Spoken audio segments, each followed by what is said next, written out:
welcome to the first of the Entrepreneurial Lecture Series.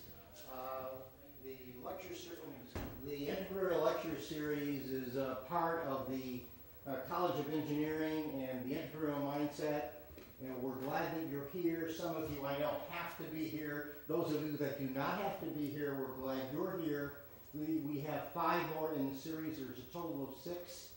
If you have not seen the brochure or availed yourself of the PDF that was sent around to you by the Provost President's Office, you will have a list of all of these, and hopefully you will join us for the rest of the series. We are very excited that we have a speaker here that can provide some interesting information for us about her journey. Very exciting information, because I think that the journey she's taken has really been in both worlds, both in the College of Arts and Sciences as well as the College of Engineering, having received a degree in each of these areas, each of these disciplines, and then gone on to receive her Master's of Business Administration and her law degree.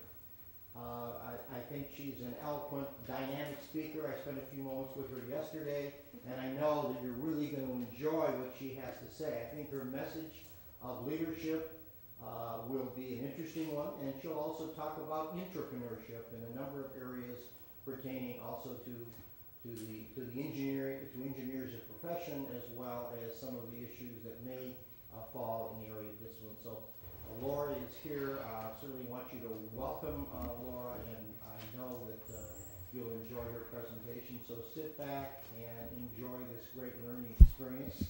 I think you'll enjoy it. I'm looking forward to learning more about her journey. Thank you. There's my water. Thank you, everybody, for being here. Thank you have to be here. I know what that's like. First thing I want to do is a little bit off topic, which is this is in a program called Prezi, P-R-E-Z-I, and it's available free on the internet. Turn off your cell phone, please. I will beat you. Okay? Thank you. The second person who does that, you have to come up here and do 20 push-ups. Okay?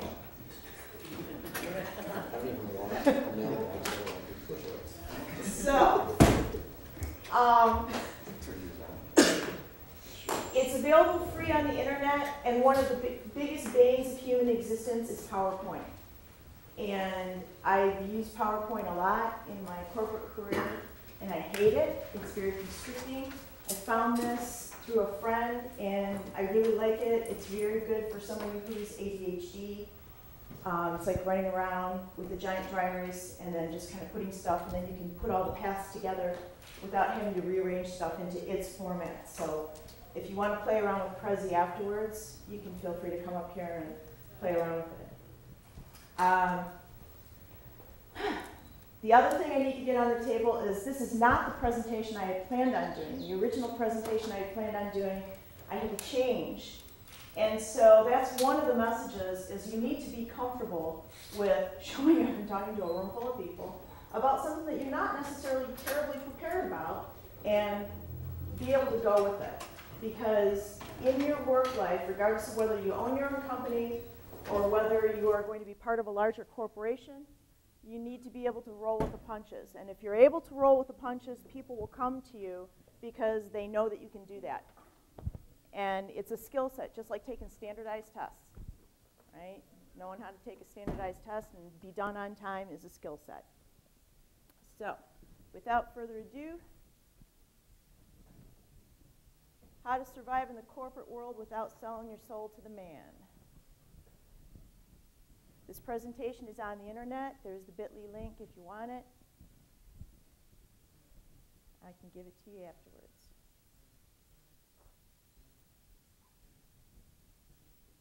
The 2 hardest things to handle in life are failure and success. And when I started here at Lawrence Tech and I was graduating, I was interviewing all over the place. And one of the places that I ended up interviewing with was very off topic. It was Michigan Bell. I had a degree in mathematics and computer science, and my second degree was in electrical engineering. And Michigan Bell was looking for people for their management program. I didn't go to school for management. So why did they look at me? They looked at me because I had 2 degrees, and they figured, what the heck, let's give it a try. And I looked at it as, what the heck, let's give it a try, right? I'm 22 years old. Worst thing that can happen is it won't work out. And so I tried it, and I was eaten alive. I had 90 union employees working for me. I was 22 years old. And the chief steward at one of the facilities came up to me, and he introduced himself. He said, "Hi, my name is Herb, and I've worked for Michigan Bell for 37 years. Did you know that I'm the president of the KMA Club? You're 22 years old. I've been working here for 37 years. You can kiss my ass." And that was my introduction to the Communication Workers of America. And I spent the next 18 months of my life in pure hell. And it was the biggest learning experience I ever had, but it was a failure. It was also a success, though, because I had that opportunity. And I would have never had that opportunity if I was afraid to take it. So sometimes you have to be willing to just sort of stretch beyond your bounds and take a risk. And the worst that can happen is you'll do what I did, which is get fired because you stunk. And then have to try to recover from that. But I did. So you don't have to know where you're going to be headed in the right direction. This was on a fortune cookie. I went to lunch about a month ago. And I just love it. I have this little fortune cookie laminated in my wallet now because it's perfect. I mean, this is me. This is me. I had no idea where I was headed. When I started out from high school, I wanted to be an architect. And I was actually accepted into the architecture program here at Lawrence Tech. And then by the time the fall rolled around, I moved to the electrical engineering program. And then because I had the scholarship and they were paying for my tuition, I decided to double major. And I didn't plan any of that stuff ahead of time. I didn't have any grand vision. Actually, I take that back. In 10th grade, we all had to take like these little personality tests so you could figure out what you should be when you wanted to grow up. And I was so sure that I wanted to be a forest ranger. And I was really disappointed when it said I should either be an engineer or a lawyer. So, you know, maybe those little tests knew something. But I was so sure that I wanted to be a forest ranger. And then I was so sure that I wanted to be an architect. And then I ended up in a completely different program, doing different things. After I got fired from Michigan Bell, I went back to engineering. I figured, okay, let's do something that you know. So I worked for General Motors, and I was an engineer, doing algorithms for anti-lock brakes. And one day, one of the patent attorneys came to talk to our group about patent coverage for the product that we were working on. And I looked at him, and this, I'm not being facetious. This is the level of thought that went into my head. He dresses nice. He looks like he likes his job. Maybe that's what I want to do. That was the amount of thought that went into it.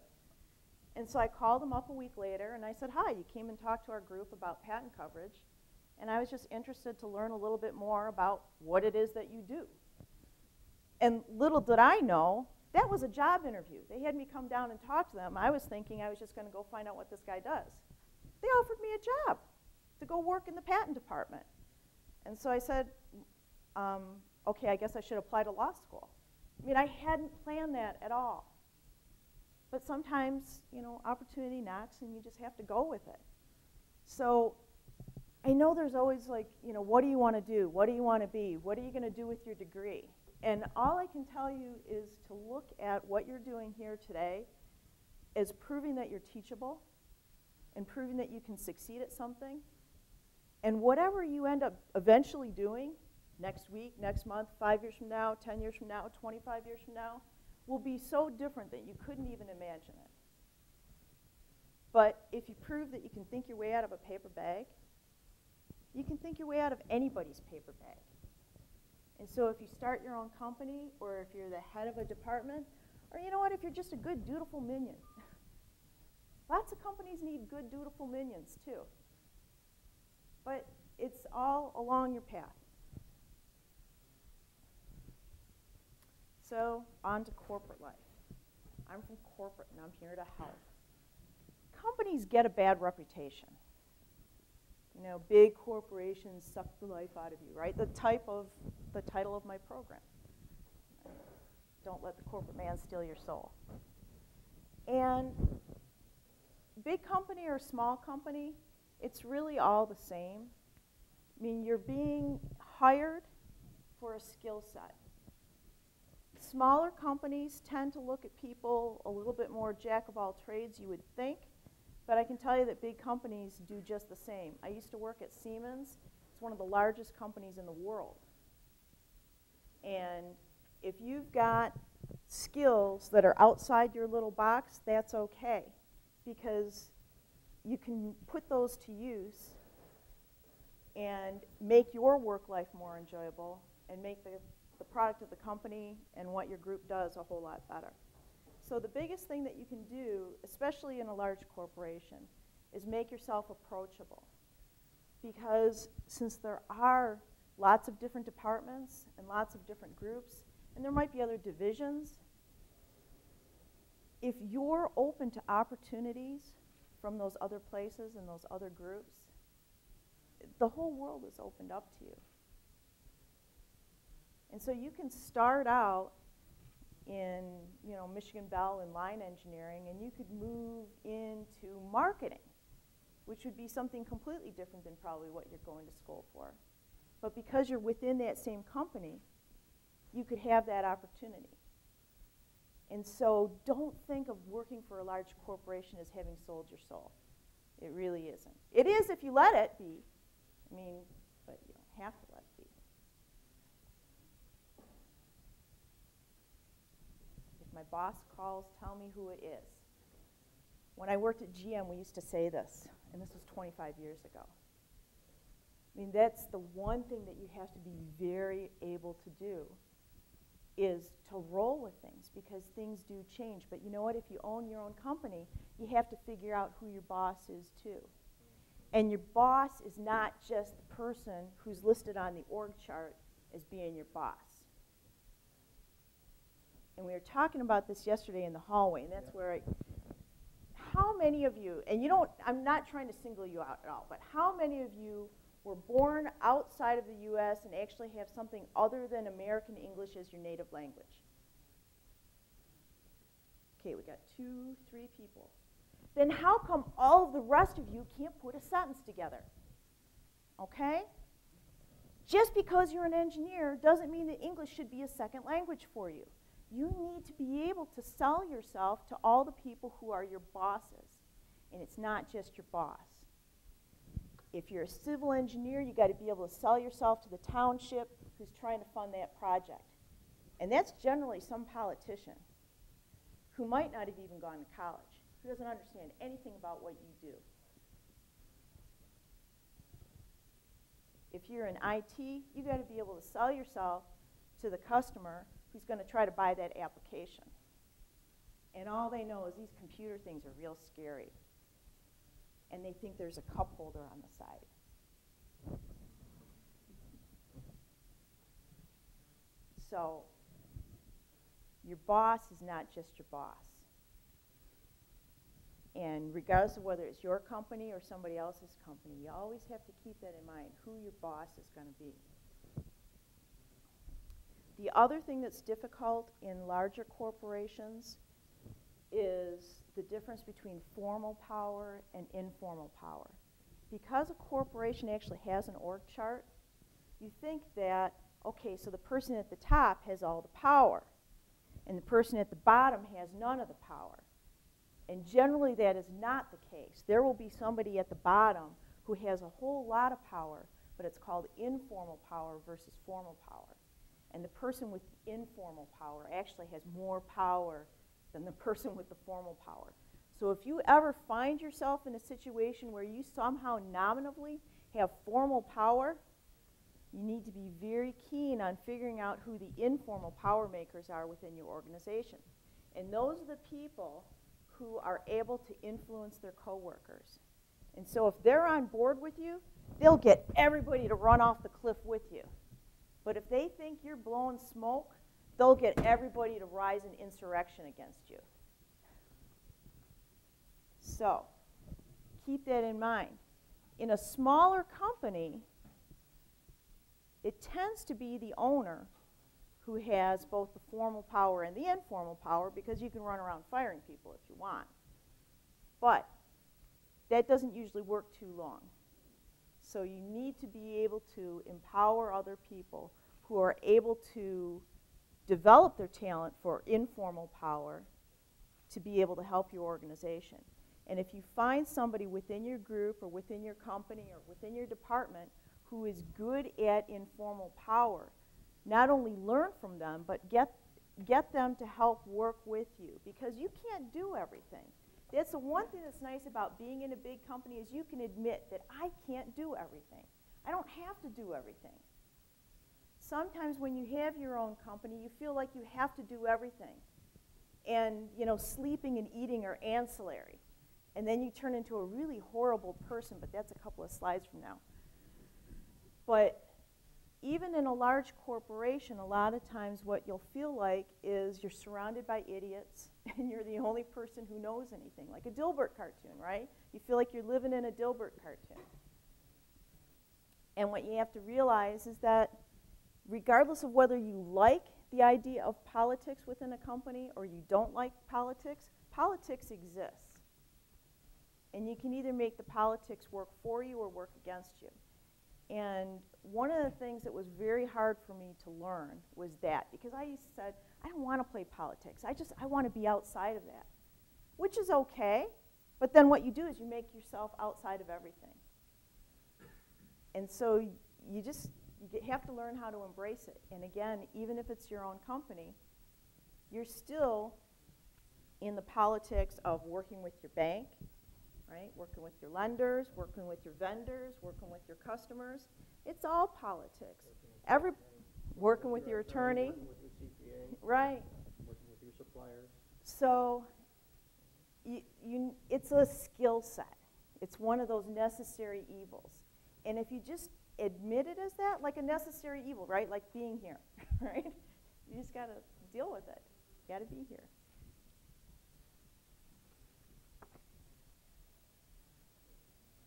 Oh no, see the first foo bar.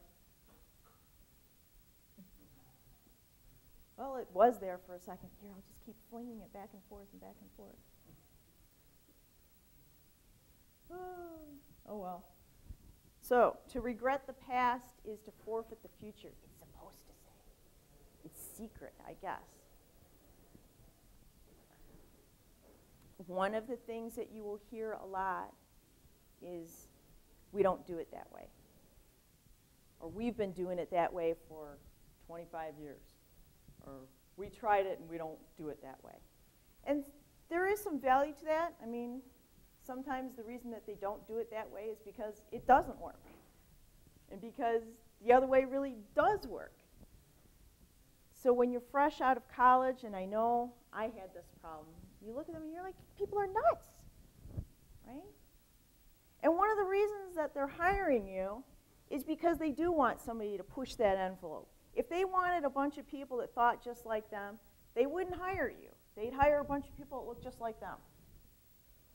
So at some level, they understand that they need some, instead of spurious interrupts, how many of you are electrical engineers? Right? A spurious interrupt, you're a curious interrupt. So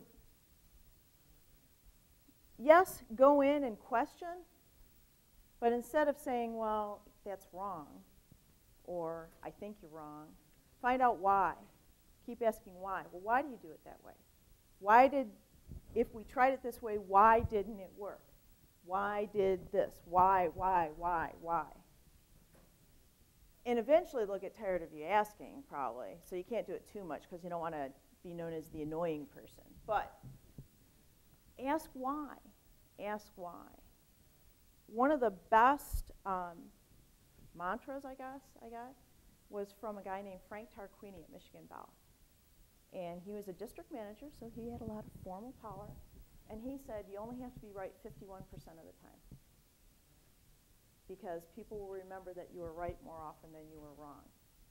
And it was great because he said, you know, to somebody who was 22 years old, who was getting eaten alive by the Communication Workers of America, it's okay to make the decision that might be wrong, because at least you made a decision. Yogi Berra, right? If you see a fork in the road, pick it up. I mean, the worst decision that you can make is no decision at all, because that is a decision. Deciding not to make a decision is a decision, and it's usually the worst choice. So even if you think you have a rock in a hard place, I can guarantee you that making no choice at all is even worse. So make a choice. Gather the information that you can gather. Sometimes you don't have a whole lot of time to gather the information. And the reason that the company has hired you for that job is because they think that you're actually capable of making that decision. It's really kind of scary. And if you think about it too much, it'll scare you. It'll keep you awake at night. You're like, oh my gosh, these people think I know what I'm doing. But they do. They think you know what you're doing, and they also know that they're not right all the time either. And so be willing to make that decision and take that risk, and you will get noticed. Every company has a program for identifying people for different opportunities in different departments, different divisions, for being fast-tracked up the management ladder, if that's what you're interested in. And the way to get noticed is to get noticed, to do stuff that gets you noticed. And so certainly do your job. I mean, if you do your job really poorly, you will get noticed, but probably not the kind of notice that you want. But get noticed. Because as engineers, we're problem solvers.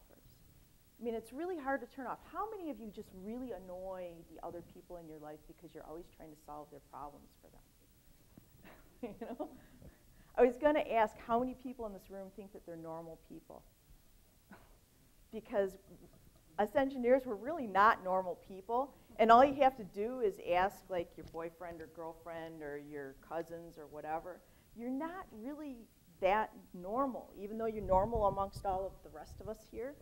But we're not. We think differently. And everything, it's like, you know, you're always taking stuff apart and trying to put it back together a different way. And a lot of people don't do that. I mean, they really don't. They don't think that way. And so you can be scary. You can be very scary to normal people because we're not normal. But that's okay if you can channel it. And what's nice is in a large corporation, you have that opportunity to take the job apart and put it back together maybe a little bit differently. And to take yourself apart and put yourself together in a completely different group than you started out in. And it's a whole lot of fun. See, and I had a card that I was going to use, and I X'd it out because I decided not to use it because it was this blank slide. So I figured, what the heck.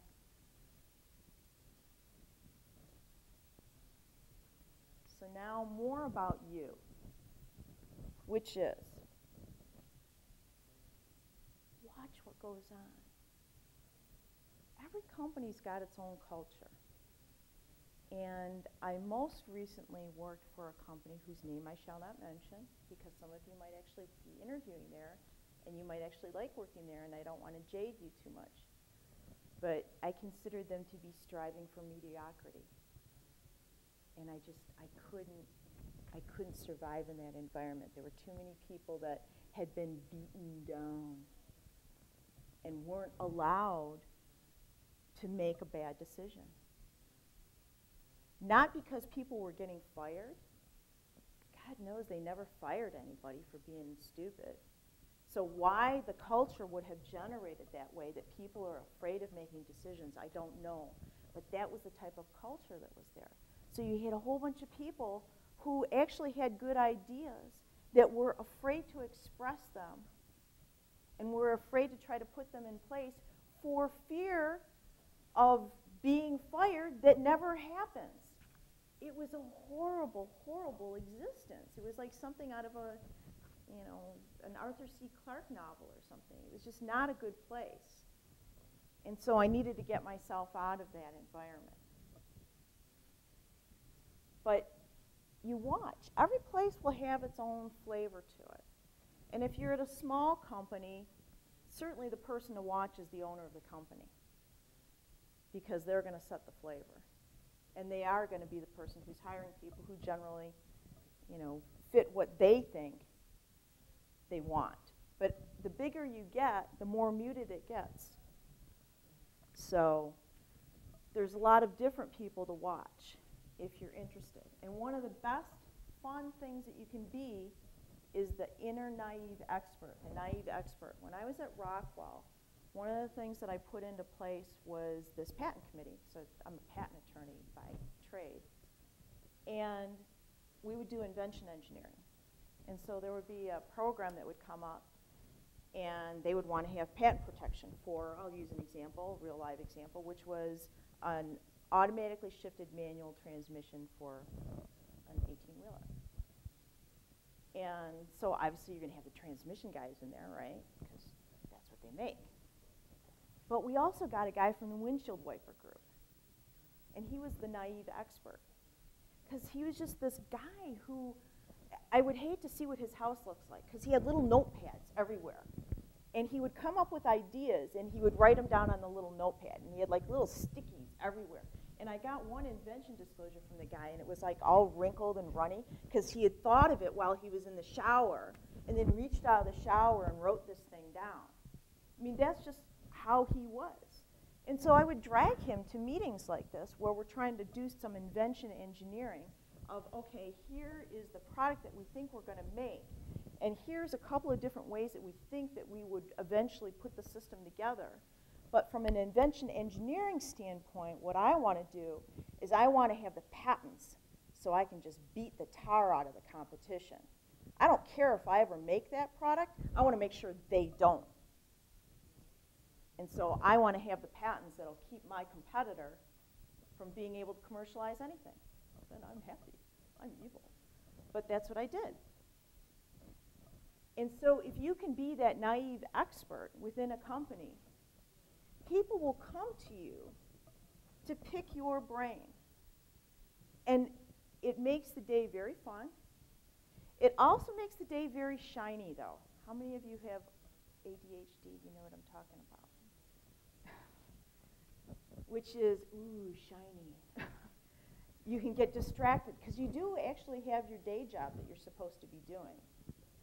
And so it's good to be the person whose brain gets picked, but you also need to make sure that you still get your real job done, because otherwise you'll get noticed, but you'll get noticed for the wrong thing, which is not doing your job. So you still have to remember who your boss is, and your boss in that situation is the person who does your performance appraisal, regardless of whether you think the person's an idiot or not. But your boss is also all those other people that you're getting noticed by. And so if you can get your brain picked, one, it's a whole lot more fun. And it'll help expose you to other things within your company. But also, it helps the company be better, too. So it's a good thing, because if your company is better and makes better products and has a better competitive position, they tend to be around longer. You know, it's a good thing. So, life's what happens when you're busy making other plans. It's kind of interesting that John Lennon said that, right? Because life does happen. And it's real easy to get wrapped up in your work, especially when you're fresh out of college, and to let that kind of take over everything about you, which is okay. I mean, everybody talks about work-life balance, right? And I'm here to tell you that there is no such thing. There is no such thing as work-life balance. But there is certainly such a thing as work-life imbalance. So I can't tell you what balance is, but I can tell you what imbalance is. And imbalance is when one or the other completely sacrifices the other.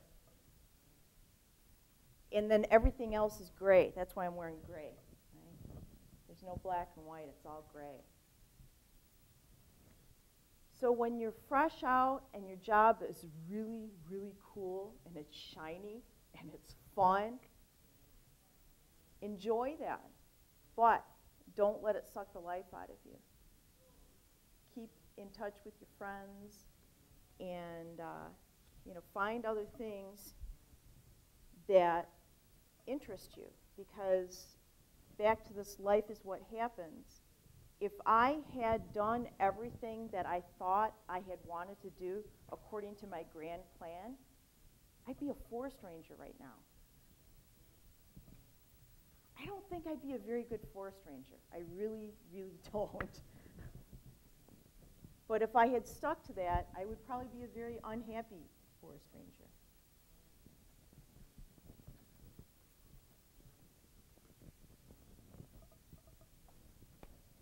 Okay, now I'm going to get real preachy on you, which is you need to do something in whatever little way to make this planet better for you having been here. Whatever that is. Whatever it is. And you need to look at your job like that. If you don't look at your job as somehow having an impact on the people that buy your products and the people that interact with your product, regardless of whether they bought your product or service or not, if that's not a positive outcome for them, you have just made this planet worse. So whatever you're making. When I was an engineer, I was making anti-lock brakes. Okay, so it was sort of a safety system, right? We were trying to make sure that cars didn't skid and crash and all that good stuff. But if I was making door latches, it wouldn't matter. So don't forget that eventually whatever the company that you work for does, it eventually is touched and held and interacted by another human being. And somehow that has to be a positive outcome for that human being. Now back to the fact that you're not normal people. You're not normal people. And you know what?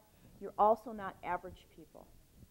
We are very blessed to be able to have a college education. I don't know how many of you went to a really stellar school system for high school, but I can tell you I didn't. And I can count the number of people that I graduated high school with that never went to college, that lost I don't know how many jobs because they get downsized, because they just get laid off or whatever, because they don't have a unique marketable skill set. And they're living hand to mouth. A good handful of them are in prison or probably dead right now. You're not a normal person and you're not an average person. And for whatever reason, fate has given you the brain that you have. And you don't think like normal people. Use that to your advantage. That's okay. But use it to the advantage of everybody else as well. Find something that lights your passion. You know what? I play ice hockey. I didn't start playing ice hockey until I was 40 years old. Because when I was a little kid, the girls weren't allowed to play. It was before Title IX. So I love playing ice hockey. Am I ever going to get scouted? Heck no. Heck no. But I really, really enjoy it. And I can tell you that I am just a nasty, miserable, grumpy person if I don't get to play. Because that's my outlet. And I don't have to be anything other than a hockey player like everybody else on my team. I don't know, maybe the thing that you're really passionate about is gardening. You know, and you're never going to have your own TV show, but you just really enjoy being out there and doing it. Or woodworking, you know. Who knows? And it changes. It can change. It doesn't have to be one particular thing. But find something that you enjoy doing just because you enjoy doing it. It makes you so much nicer to be around. Because if you don't have anything that you enjoy doing, you're really a not very nice person to be around. You're grumpy and miserable, and you're whiny, and it's just not fun. And it carries over into your work life, too. Because if you can't show up at work, all bright-eyed and bushy-tailed, you don't have to do it every day. But if you show up at work grumpy and miserable, more than 51% of the time, it breaks the Frank Tarquini rule. And you're not going to be a fun person to be around. People won't want you on their projects. They won't want you on their team. And they won't want you to stick around. They won't want to promote you. They won't want to move you to different divisions. They won't want to do anything with you because they don't want to be around you. So find something that you like to do. And then give back. Do stuff like this, right? Boy Scouts, be a Boy Scout leader. Coach a soccer team. Do something to give back of yourself. And you will get so much more out of it than you ever have to put into it. I can tell you, I didn't have to put a whole lot of time into this presentation. I don't know if you can tell. But hopefully, just giving back to be able to share with other people your talents and your time. And again, that can change over the years. One of the things that I used to do up until about a year and a half ago is I taught catechism, which I would have never, believe me. I was one of those kids like you had to drag catechism. And in fact, when I said to my husband that I was going to teach catechism, he said, don't take this wrong, but are you qualified? So, again, I would have never planned on doing that. I tell you, though, I learned a whole lot more from those kids than they ever learned from me. So that is, in a nutshell, how to not have the life sucked out of you by being in a corporate job. Thanks very much. Laura, I really appreciate it. That's it. Oh, okay. Wanted to recognize Laura for being here with us. And we have a certificate of appreciation and really a thank you. Laura, this is a certificate I wanted to present to you for being here and sharing your journey with us. You've really had a remarkable journey. And you delivered so many important messages to us. And I certainly hope that our students benefit. I know it's great for me to hear what you've had to say. Laura was really talking about corporate entrepreneurs, about champions, about going beyond what is called for. In many organizations, the corporate entrepreneur or intrapreneur becomes a very vital part of the entrepreneurial mindset. So what I'd like to do is I'd like to obviously recognize Laura for being here, for taking the time. And I know that we have a few moments here that she welcomed the opportunity to hear from you. Yeah. And if any of you want to come up and play with Prezi, too, you're welcome to do that. So if there are questions or comments that you want to ask, please do so. The other thing I want to mention just briefly, the Collegiate Entrepreneurs Organization is in the process of organizing right now. So those of you that may have an interest in the Collegiate Entrepreneurs Organization, you can contact me at dreimer, R-E-I-M-E-R, at ltu.edu. And we are planning our annual trip to Chicago for the CEO Annual Conference, and there will be about 1,400 students participating in this event, and all of us will be talking about the entrepreneurial mindset. Also, I guess I would like to our President and Provost Director, Dr. Walker, Dr. Vaz, welcome, and our Associate Dean of Engineering, Lou Fresh, is also here, so we're glad to have you here and participate in the Entrepreneurial Lecture Series. We also wanted to remember that if you haven't received this, there was a brochure that was sent out from the Provost President's office, and you can pick up on the next one. Gina Van Tine, College of Architecture and Design, will be speaking next month. So questions before we break? That's one question. Yeah. It seems that you moved around a lot through a lot of different companies over the past years. Do you recommend that over staying at one? Well, you know, I think it's just sort of the nature of the beast now. When I was actually at Siemens for almost 10 years, which is fairly unusual. I mean, especially here in the Detroit area, with everybody consolidating and downsizing and things like that, it's very difficult to do what our fathers did, which is work at the same place for 25, 30 years and retire from that place. And so one of the things that you need to do, especially starting out fresh, is wherever you work, if they have a 401k, throw as much money as you can humanly possible throw into that. Because you're probably not going to have a retirement and you're not going to have a pension. Even if the company does have a pension, it won't be there when you retire. Even if you stay at that same company for 25 years, and you just guarantee that's not going to happen.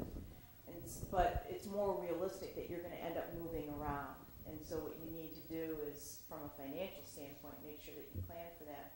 But the other thing is to be open to other opportunities. And certainly if you can find that opportunity within the same company, go for it. But a lot of times, especially with my skill set, I mean, at that point I was an attorney. Okay, I was the only attorney for Rockwell in Detroit. So there you go, kind of career limited. So if I wanted to do something different, I would have either had to move to California, which would have been fine with me, but for some reason my family didn't think that that was a good idea, or go to a different company. So it depends on what your skill set is and what your career path is. You know, certainly as an engineer, your opportunities even within the same company to be an engineer in a different department are a lot broader. So. I actually like you to follow up on his question. Okay. Because that is something that in terms of generations is different and important. It seems that the generation of people that are a little older, there is a lot of loyalty to the company where they started from, where in the new generation, or, you know, I'm going to talk an example of you, where you move from a place to a different place. So then your loyalty is really to yourself in a way.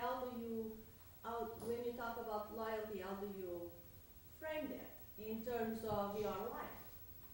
Well, yeah. Well, there's different kinds of loyalty, and certainly, ultimately, your loyalty in your life is only to yourself. I mean, if anybody tries to convince you otherwise, they're being disingenuous.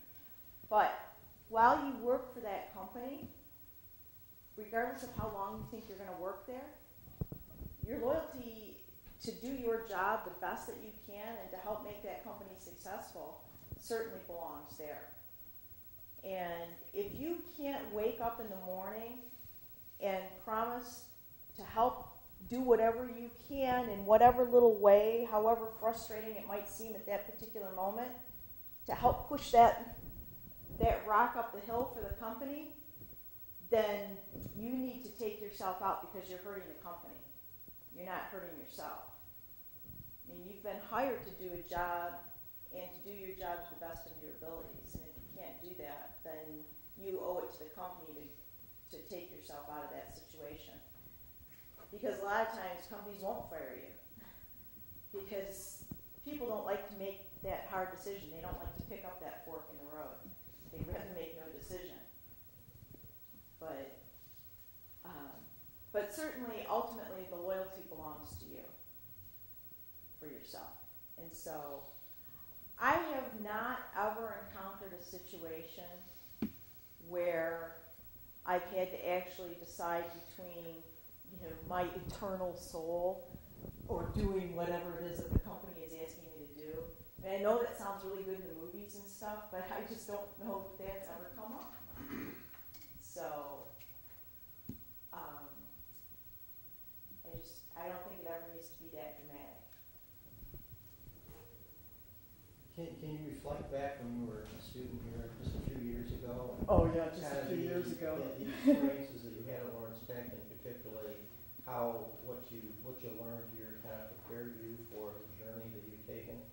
Well, you know, it's funny because my favorite quote is, Professor Sheldon still teaching here? No. Oh my gosh. So I had Roy Shelton for electronics, and he taught us, he was teaching us about solid state circuits and stuff, and he was talking about a perturbation. And he says, that was the word that got me out of the ghetto. And it was just because what he taught me was that it's okay to use humor to try to get a really hard concept across. That it's okay to tell people that what it is that you're trying to explain to them was just as scary to you the first 60 times that you heard it until it finally sunk in as it is probably for them. And to be able to teach somebody else how to do something, regardless of what that is, especially if you're one of the more senior engineers in a group, a lot of times you'll get asked to sort of bring the newer engineer in on a program or whatever else. If you're able to teach somebody else how to do what it is that you need them to do, and to teach them in a way that they feel comfortable with it and willing to take a risk, right? Because they can't be right 100% of the time. Hopefully they're right 51% of the time. And so if you can help somebody else feel that and to feel that confidence, you've helped yourself, you've helped them, and you've helped the company. So that's probably my best takeaway was Roy Shelton's perturbation, man, got me out of the ghetto. So. You're an attorney, you have a discipline of engineering. Any thoughts or comments about ethics and the importance of ethics and ethical issues? Maybe something that you've been faced with during your career that really focused on concerns, ethical issues that maybe you learned kind of along the way. Well, that's one thing. I don't think you can teach ethics. I'm a very strong believer that people have to be able to tap that inner ethics that they already have. And I can't teach you how to do that as a class. Lawyers actually have to take not only a class in ethics, but we have to take a part of the bar exam on ethics, and I just think it's a big joke because if you can't get those questions right, there's a major personality flaw that you have, in my opinion, because there's no way that you can't not know what is the right decision to make between right or wrong in a lot of situations. So, but there's not usually that black and white. And so, especially in an engineering situation, a lot of times what you'll feel like is that you're being asked to make a choice between spending money or saving lives, you know? And again, it's sort of like the thing of movies. Oh, well, if they had only put this thing on the car, you know, the car would have been safer, and this person who ended up in the accident wouldn't have ended up in the accident, and, you know, you, the horrible corporation, made a choice between lives and money. And it doesn't happen that way. But what does happen is when people make decisions that are good for them personally, right? They forget who the boss is. And so they're just looking at the boss here on the org chart and saying, okay, this guy wants me to have my thing done, and he's on my tail and he's making sure that I get my thing done. But if it's not ready to go to production, it's not ready to go to production. And the easy thing to do is to just say, well, you know, I was forced to, right? They made me do it. I had to release this product even though I hadn't really been able to validate it. Or even though in the course of validating the product partway through, we started getting failure modes on it that weren't acceptable, but you know, we had to meet the deadline for the customer, and so we just shoved it out the door. And that's what they accuse Microsoft of a lot, right? All these updates all the time. Just shove it out the door and we'll fix it later. But, so that's when you need to be willing to possibly sacrifice your own personal ego for the sake of doing what's the right thing for the company, much less for the person who might eventually interact with your product in a negative way. So. Thank you. Are there any other questions that we have? On the back. Right there in the glare.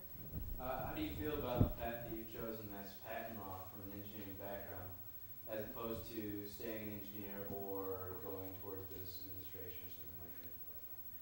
I personally really like it. I mean, the one thing that I found very stifling for me, being an engineer at General Motors, was that I was very limited in the types of things that I was working on. And because I am probably not ever, clinically diagnosed, but I'm sure I'm ADHD, and I just like lots of shiny things. And so being a patent attorney really afforded me the opportunity to see lots of shiny things. Because when people come in and ask you to write the patents for their inventions, I mean, it could be anything. And so when I was at my law firm that I was at, I wrote patents for satellite control systems, for American Sunroof, back when American Sunroof existed, for the controls for a convertible top that went up and down and moved the tonneau cover all at the same time. It was like all this wavy, cool stuff. Inspector. Yeah. Inspector. And I even had to do a couple of patents on some adhesives. And I can tell you that at the time, all I could remember from chemistry was that if I mixed vinegar and baking soda, it would fizz. And so I had to dig out my old chem book and go, okay, valence electrons, and really have to remember all of that stuff. But it was really a good way for me, at least personality-wise, to be able to work on a lot of different things without having to actually be in a company and have to try to convince people to move me from department to department every other day because I got bored and I wanted to go do something else shiny. So it worked out well for me. Yes, question? You spoke about lighting your passion and making sure that you still have something that excites you and that you enjoy. Yourself taking a dual degree when you were in college and then moving on from there to going to the workforce.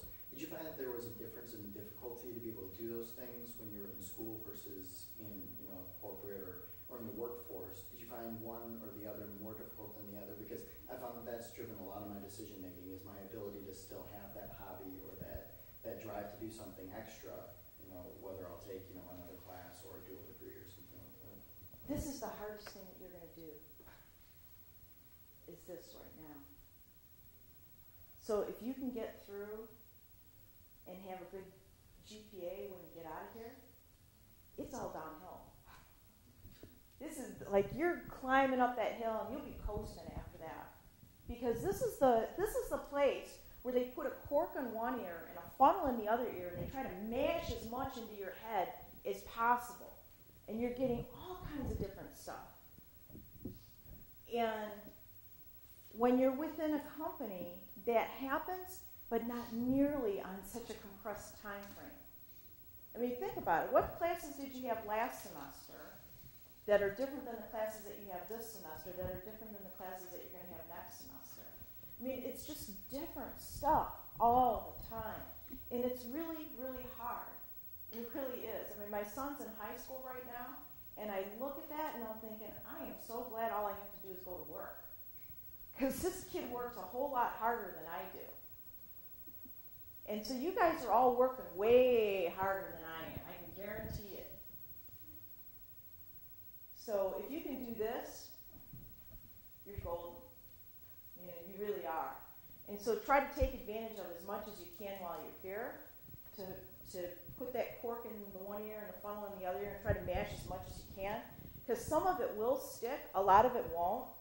I mean, I can guarantee you if a Laplace transform walked up to me on the street, I would not know what it looked like anymore. Let's thank Laura.